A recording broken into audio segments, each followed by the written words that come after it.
সকল নমস্কাৰ, মই বৰজুমিজ আৰু মই আজি আপোনালোকক দেখুৱাই আছোঁ ইয়াৰ ডিব্ৰুগড় জিলাৰ অসম মেডিকেল কলেজৰ ওচৰতে লাগি থকা অৰ্থাৎ বৰুৱা ডিপুৰ পৰা অসম মেডিকেল কলেজলৈ সংযোগী পথৰ মাজভাগতে দিনৰ 11টামান বজাত এটি প্ৰকাণ্ড গছ এয়া ৰাস্তাৰ মাজভাগত হাউলি পৰে। হাউলি পৰাৰ লগে লগে ওচৰতে ৰৈ থকা গাড়ী এখন আৰু ওপৰত পৰি এয়া আমি অলপ পিছতে আমি গাড়ীখন দেখুৱাম। গাড়ীখনৰ ওপৰত পৰি গাড়ীখন যথেষ্ট ক্ষতি সাধন হয়। এয়া আপোনালোকে দেখা পাইছে গাড়ীখন, আৰু গাড়ীখনত সৌভাগ্যক্ৰমে কোনো ব্যক্তি বা কোনো ড্ৰাইভাৰ নথকাৰ ফলত কোনো লোকৰ হতাহত হোৱাৰ ইতিমধ্যে খবৰ নাই। আৰু এই ৰাস্তাটো আপোনালোকে গম পায় ইমান ব্যস্ততাপূৰ্ণ হ'লেও সেইটো সময়ত সেই ঠাইত কোনো ব্যক্তি বা যান বাহন আৰু অধিক যান বাহন নাছিল, যাৰ ফলত ক্ষতিসাধন ইমান এটা হোৱা নাই। এখন গাড়ীৰ ক্ষতিসাধন হৈছে। আৰু এয়া আপোনালোকে দেখা পাইছে ইমান ডাঙৰ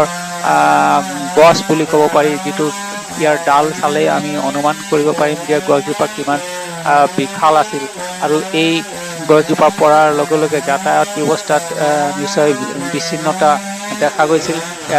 গছৰ ডালটো দেখা গৈছে, আৰু যিটো গাড়ী ঘটনাস্থলীত ক্ষতিসাধন হৈছে, এয়া গাড়ীখনৰ দৃশ্য আমি আপোনালোকক দেখুৱাইছোঁ।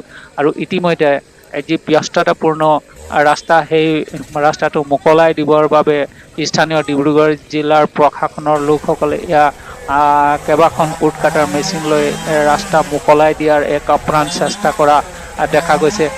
আৰু আমি যদি এইফালে দেখুৱাবলৈ চেষ্টা কৰোঁ, এয়া চ'লাৰ ছিষ্টেমৰ এটি লাইটৰ খুঁটা এয়া পৰি থকা এটি দৃশ্য। আৰু এয়া দেখা পাইছে বিভিন্ন ৰাইজ সেই ৰাস্তাৰ মাজেদি যিসকল যাত্ৰী অহা যোৱা কৰে, সেইসকল এয়া আশাৰে বাট চাই আছে প্ৰশাসনে এয়া মোকলাই দিব ৰাস্তাটো। প্ৰিয় দৰ্শক বন্ধুসকল, ভিডিঅ'টো চোৱাৰ বাবে ধন্যবাদ। আপোনালোকৰ দিন শুভ হওক। দুৰ্ঘটনা ক'ত কেতিয়া কেনেকৈ হয় সেইটো আমি নিশ্চয় নাজানো, কিন্তু তথাপিও আমি সকলো সময়তে সাৱধান হৈ থকাটো উচিত।